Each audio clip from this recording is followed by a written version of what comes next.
At our house, the whole family gardens. It doesn't matter if it's summer, if it's going into spring or fall.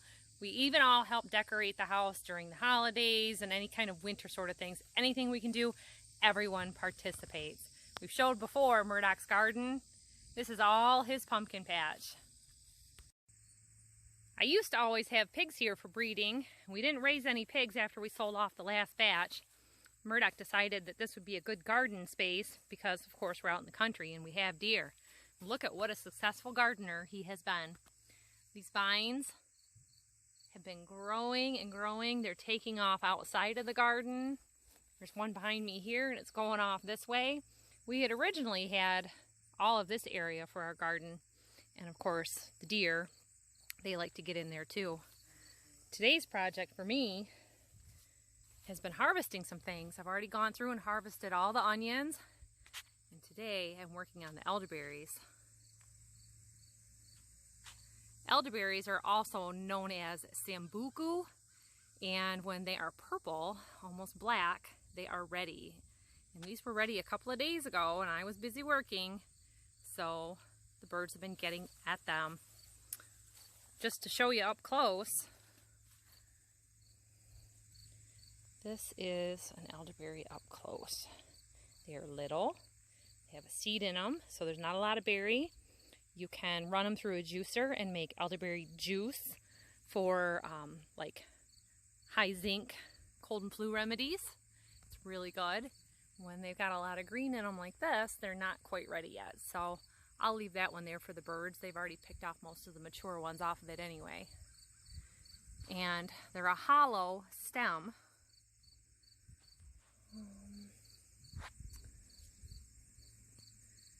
But they're a pretty delicate stem. So if you can pull down a long branch from up high, you can get all the ones up high.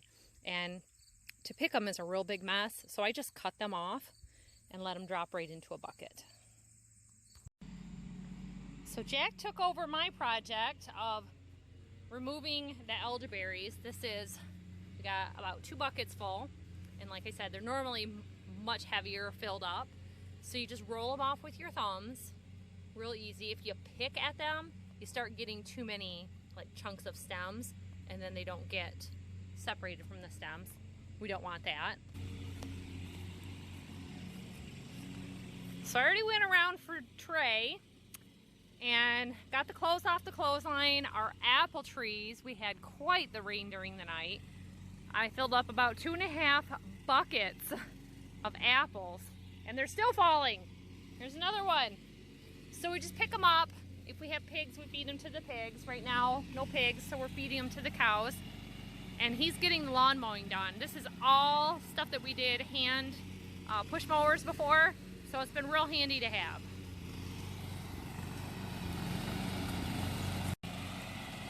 I know a lot of times the farm videos are a certain project here or there, and you don't get to see like what everybody's doing all the time. You don't always get to see all of us, but this is what a regular day is like around here. It's just lots of jobs, everyone working in collaboration with each other as a team, and it helps to get things done. So the bonus of the rain happening in the night is everything's going to be tidied up around here today. And then if the same thing happens with the thunderstorms tomorrow, I'll just start picking apples to can for doing applesauce.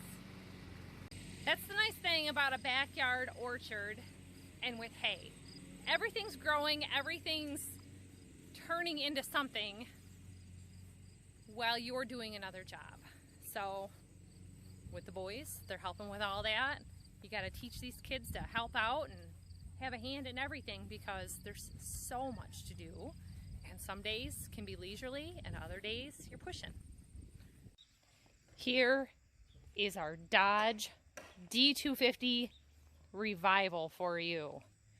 We saved the box. We've been turning it into a trailer. We need to haul some roofing shingles and be able to do it with the tractor and move things around. Here you go.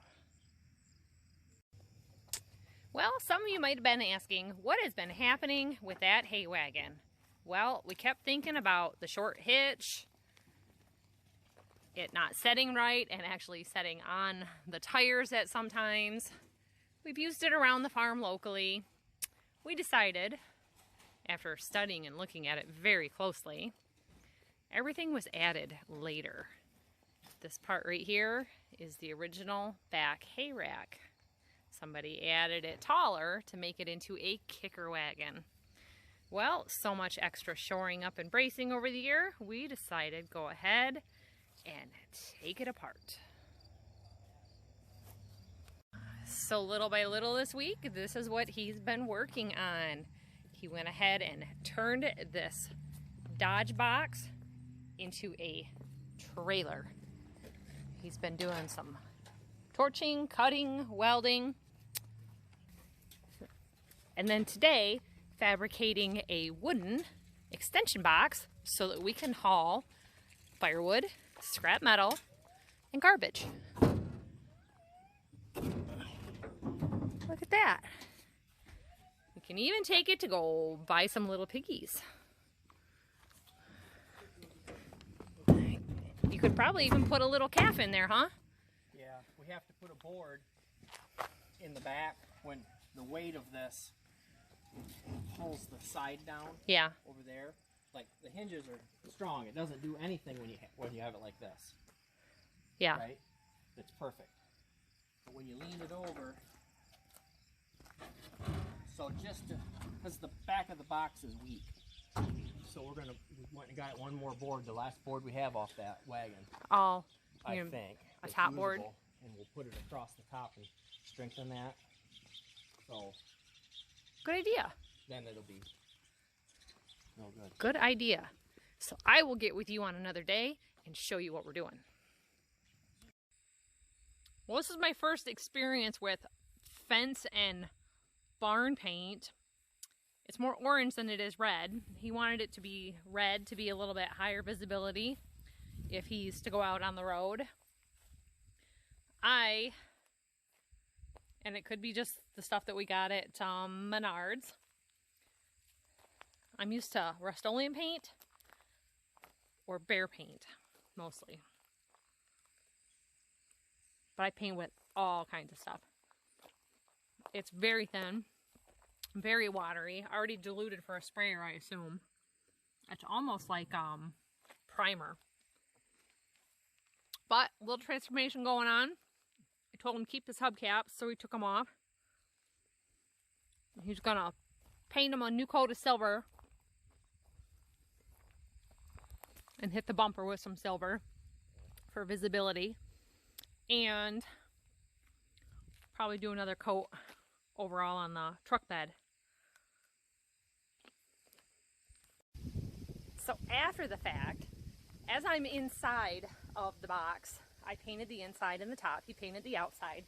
He went ahead and started coating the box. Let me show you what happened.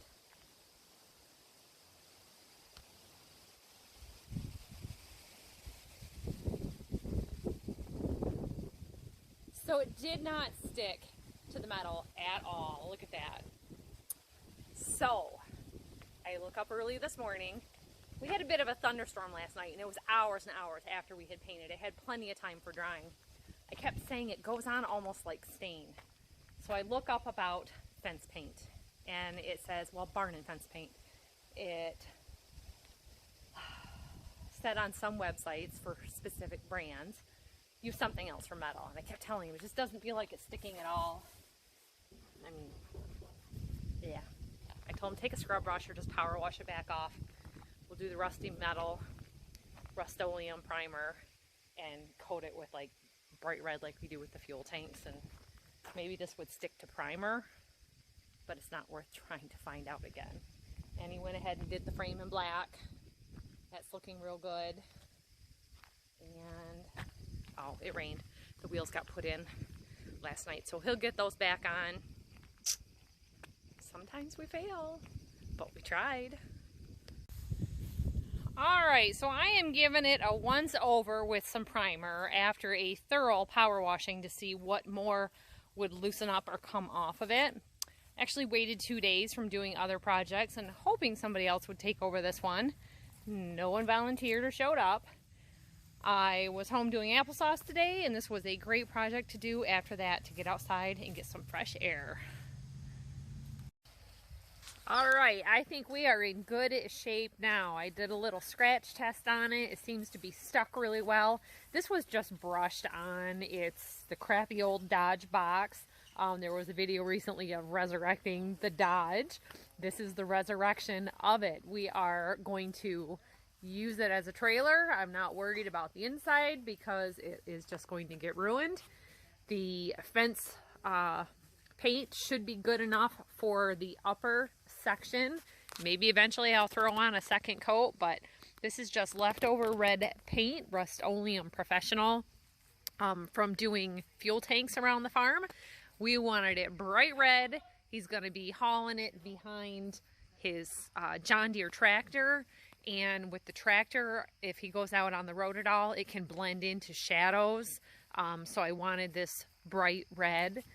We're going to be putting magnetic, like Harbor Freight lights running off of a battery, since there won't be taillights on this and people may not understand that there's a tractor in front of it. And an SMV sign. This is a slow moving vehicle. For on the road, you see these on the backs of farm equipment and Amish buggies, so that it lets people know, hey, this is being pulled behind a farm implement, and to use caution. So this is the end of this project, and we can move on to cleaning out our garages, doing roofing projects, and hauling scrap metal.